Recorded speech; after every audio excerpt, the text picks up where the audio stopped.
कांग्रेस का देश भर में ईडी को लेकर प्रदर्शन जारी है। कांग्रेस के बड़े बड़े नेता दिल्ली में प्रेस कॉन्फ्रेंस कर रहे हैं। ईडी पर सरकार के इशारों पर काम करने का आरोप लगा रहे हैं। इसी बीच शुक्रवार को सीबीआई जोधपुर में सीएम अशोक गहलोत के घर पहुंच गई, जिसको लेकर अब सियासत भी तेज होने लगी है। राजस्थान तक पर अब तक आपने वो सारी तस्वीरें देख ही ली हैं, जिसमें सीबीआई के अधिकारी गहलोत के पैतृक निवास से लेकर उनके भाई के फार्म हाउस तक में छानबीन में लगी हुई है।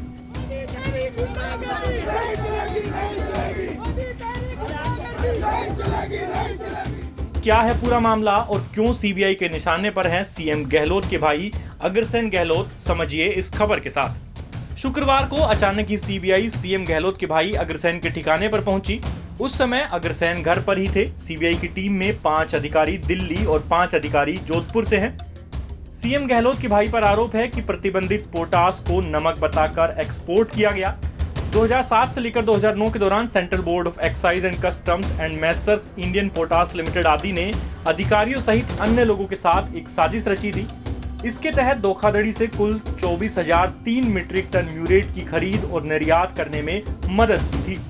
औद्योगिक नमक पाउडर की आड़ में पोटास एक्सपोर्ट किया गया। इससे सरकार को लगभग 52.8 करोड़ रुपए की सब्सिडी का नुकसान हुआ। इसी को लेकर शुक्रवार को राजस्थान, गुजरात, पश्चिम बंगाल समेत 15 स्थानों पर सीबीआई की ओर से छापेमारी करके तलाशी ली गई। सीबीआई से पहले ईडी ने भी सन 2021 में अग्रसेन गहलोत को प्रवर्तन निदेशालय ने समन भेजकर तलब किया है। फर्टिलाइजर स्कैम से जुड़े इस मामले में ईडी पहले अग्रसेन गहलोत के प्रतिष्ठानों पर सर्च ऑपरेशन कर चुकी है।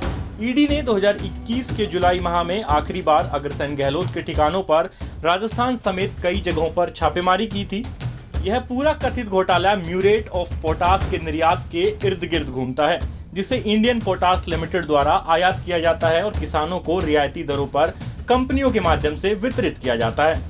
माना जाता है यह उर्वरक घोटाला यूपीए सरकार के समय का है। उस समय इस मामले में केंद्रीय जांच एजेंसी डीआरआई की ओर से दर्ज मामले को आधार बनाते हुए ईडी ने इस संबंध में मामला दर्ज किया था। अग्रसेन गहलोत की कंपनी अनुपम कृषि पर पोटास यानी उर्वरक को रखने और उसे किसानों के बीच वितरित करने की जिम्मेदारी दी थी। इस पोटास को इंडियन पोटास लिमिटेड की ओर से विदेश से आयात कर सरकारी सब्सिडी के साथ सस्ते में अनुपम कृषि नाम की कंपनी को दे दिया गया था। कंपनी ने सब्सिडी वाले इस सस्ते उर्वरक को किसानों को देने की बजाय उसे निर्यात कर दिया। आरोप है कि इसे निर्यात करने के लिए अग्रसेन गहलोत ने फर्जी दस्तावेजों का सहारा लिया था।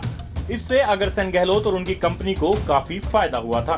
2013 में हुए इस मामले में उस समय कस्टम विभाग ने कार्रवाई करते हुए अग्रसेन गहलोत की कंपनी पर लगभग 60 करोड़ रुपए का भारी भरकम जुर्माना भी लगाया था।